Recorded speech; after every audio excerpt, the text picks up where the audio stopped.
Story number two is Ben. They're mid career, switching from a career in process engineer to data science machine learning. That's their goal. They're in their early 30s.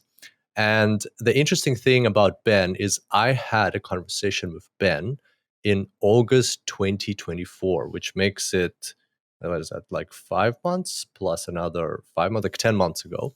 And at the time, Ben was interesting. Ben told me that they're learning a lot about AI, machine learning, data science, specifically data science and machine learning. That's their goal of their career, and that in 5 months from August 2024, they were going to be quote unquote not quote unquote yet, like basically they were going to be job ready. They were aiming to be job ready to apply for jobs in that space. 5 months is a decent amount of time, especially for somebody in process engineering who's also been studying machine learning, data science for past couple of maybe like a year or so.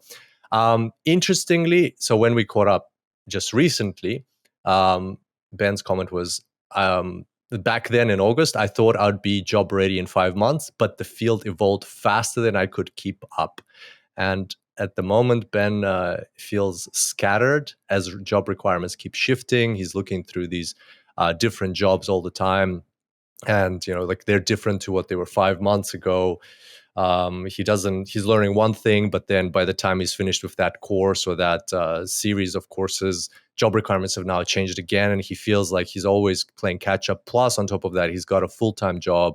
He's got personal family commitments, so he can't just like focus 8 hours a day on preparing for these things.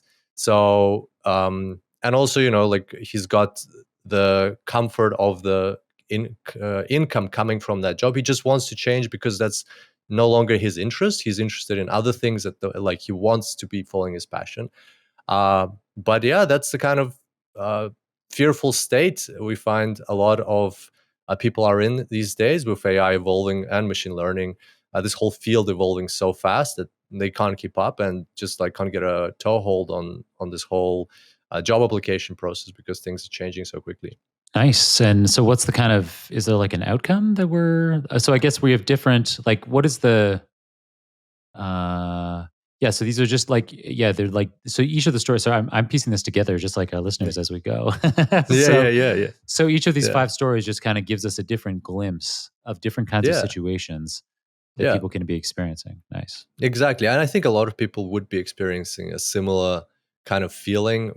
I've heard this from several people. This is an actual story, not just like a aggregated story. It's an actual story of an actual person, but I've heard the same story from other people as well, where it's evolving so rapidly. Like think about like even LLMs, right? Like LangChain, LangGraph were like all everybody was talking about like a year ago. Like where are they now? Like they're no longer as popular as the hottest thing right now. Or what about like what are they called? Like prompt engineering. Everybody was talking about prompt engineering like 1.5 years ago. That was the hottest new thing. Now people are talking about MCP, agentic AI, and things like that. Like what's going to be happening a year from now, we can't predict with certainty at all.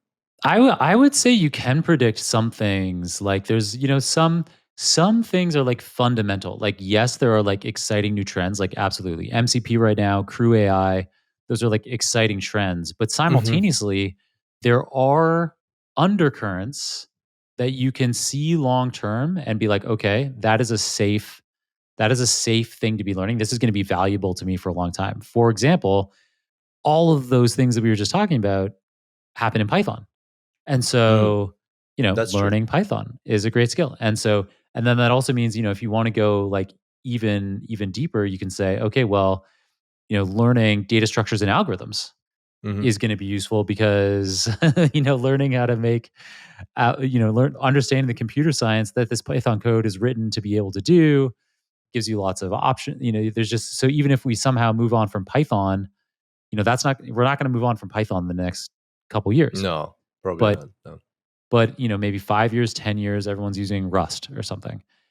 And in that scenario, it'll still serve you well to understand data structures and algorithms. There's always like kind of like slower, there's like these trends, these like mega trends, in the same way that with prompt engineering, that was kind of like, to me, that always seemed like an obvious thing that was going to go away quickly because all of the frontier labs developing the cutting edge LLMs, they are creating huge data sets and fine tuning LLMs to be better and better at taking whatever prompt goes in and predicting what output someone was looking for. So it becomes less about being like a specialist in, oh, how do I like hack this LLM to do what I want?